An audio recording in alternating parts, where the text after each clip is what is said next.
titled New shit. And this is titled, This Looks Like a Black House.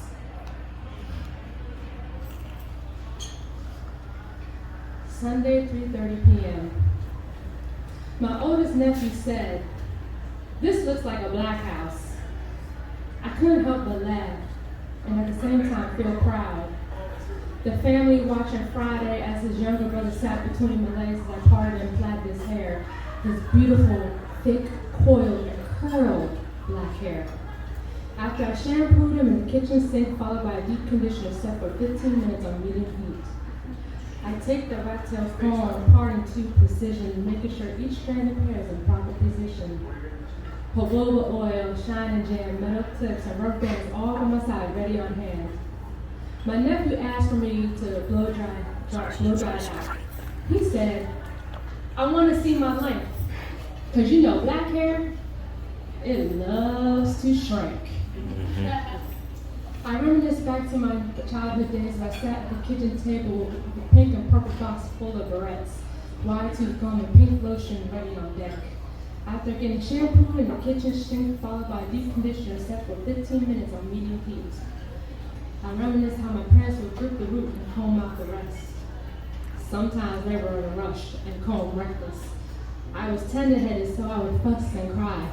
And if you dare touch your head, they take the back of the comb. What? Put your hand down. Craig and Smoke in the background say, "Hey, Miss Parker." My nephew lifts his head away from his phone. Jokingly, I say while twisting his hair, "Oh, you trying to see Miss Parker too?"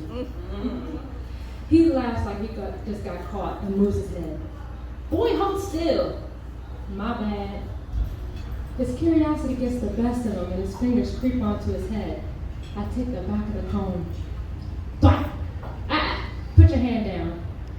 He goes, "Hey, why you do that? I'm just trying to feel it." And I go, "No, it's tradition." I reminisce back to my childhood days when I would stand in the doorway of the bathroom frame watching my father getting ready in the mirror. My father would take his pick, the pick with a black power fist, run it under the water in the sink. Tap, tap, tap. Flick, flick, flick. Pat, pat, pat. I was always in awe at how much his hair grew each time he picked it out. Then when he'd leave, he'd give me a kiss on the cheek. His afro was always so big and perfectly spherical, smelling of cologne, looking like man of the year. Then my nephew said, "I wish my hair was looser." My heart sank as I shook my head.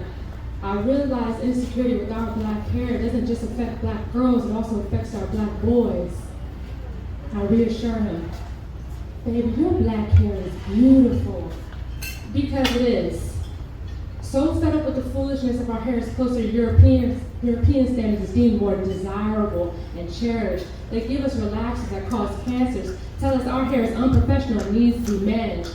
Kinky, nappy, BDBs, all the words pushed on us so we view our beautiful black hair negatively. Closer and more European, the more beautiful your roots. But the tighter the coil, the closer to your roots. The black hair is beautiful. Our black hair can curl, our black hair can lie, our black hair can be blown out, our black hair can be straight, and our black hair can bounce back. Our black hair can be braids, our black hair has versatility, our black hair is culture, our black hair defies gravity, our black hair mimics nature, our black hair is spirituality, our black hair is a trait of God. Our black hair is strong in our history. Our black hair hid rice and seeds for our enslaved ancestors to eat. Our black hair formed maps from cornrows for our escaped ancestors to follow. Ruby Bridges wore those black young folks screaming and shouting, making the threats. The Black Panther Party wore those bold black afros to symbolize pride in our black hair, and it showed. Our black hair is resilient like us, and I love our black hair. 8:45 p.m., 5 hours later. My nephew becomes restless as I'm doing work on the last part. I secure the end with a rubber band and oil his scalp. There, now you can go look. He jumps up full of excitement, glances in the mirror, smiling and admiring. He's feeling like man of the year. Now go put a do-rag on and go to bed. Yes, ma'am. He embraces me with a hug, followed by a thank you. I can tell he loves his black hair. Thinking back to when my nephew overtook me, walked in the family room and blurted out, "This looks like a black house."